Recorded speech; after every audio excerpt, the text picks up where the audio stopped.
Heavy hitters in Orlando Wednesday night. You know the names? Vince. You know the faces? Dampier. Eric Dampier, now a member of the Miami Heat. Vince Carter on the bench, banged up. Chris Bosh, banged up here, comes down. Didn't look like much, but it's his back, back spasms. And that's no good. Don't have your back, you really... That's kind of indicative of how the Heat have been playing. They've been kind of spasming. Spasming? Dwight Howard, that's indicative of how he's played most of his career. Put back there. Jameer Nelson to Brandon Bass. Brandon Bass was out of his mind early on in this game. Oh, solid 9 for 12 from the field, taking advantage of all of his opportunities. Finished with 18. Bosh comes back in there. Bass to Rashard Lewis.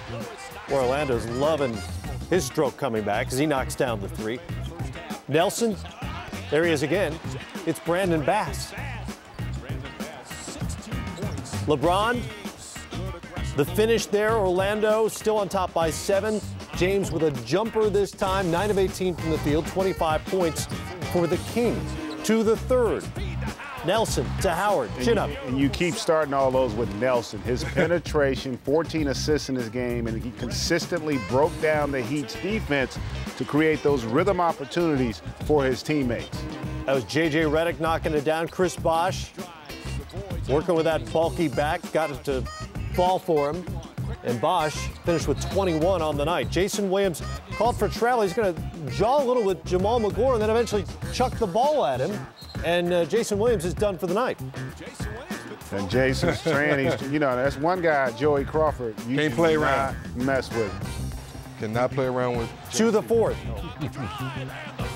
Ooh. Dwayne Wade to the rim. LeBron James left the game for about 4 minutes in the fourth quarter. The Heat went on a run with the ball in Wade's hand. We'll talk more about that in just a moment. Nelson There's for that the layup man there. again. Orlando up by 4. Redick, first start of the season. He didn't travel that time. Knocking down the jumper. And Nelson. Yep. Nelson finished with 17 points, 7 of 15 from the field, drives to the basket, gets fouled. He's going to talk a little bit, ill-advised. Second technical of the game, and Nelson was gone. And that was a point in the game where it certainly wasn't over for the Magic. No, it wasn't, but it was close to over. Comfortable. But you don't want to get ejected in that Not situation. when your other point guard's already been ejected. Right, exactly. You're giving them free throws. Yeah. You're opening a window there. Nevertheless, the Magic get a little revenge for the 26-point loss back on October 29th. They win at 104-95. Howard, we barely talked about him, finishes with 24 and 18 rebounds. Afterward, he chatted with Lisa Salters. You guys went on that 16-7 run to take back the lead and open it up. What changed for you guys during that stretch? Well, we started to get stops, but also on the offensive end, Jameer was able to attack. They didn't have an answer for our pick and roll, so we just tried to keep milking it, and it kept working. For most of the game, they seemed to struggle, so it always seemed like you guys had a much bigger lead than you did. What were you thinking when they actually went up by 1? Stick with it. We know teams are going to make runs. They're a good team, and our main thing was to just keep running them and getting a lot of pick and rolls. You talked about Jameer Nelson. They said to me at halftime that he was the one who was really hurting them. What was he doing that was so successful for him? Well, we was running the pick and roll, and he was able to probe through the defense and find me or have his own shot or kick it out to the guys for the three-pointer. So, he did a good job tonight of attacking, and we got to keep doing that for us. Now, no secret that the Heat has been struggling. How could you tell that you guys were frustrating them towards the end of that game?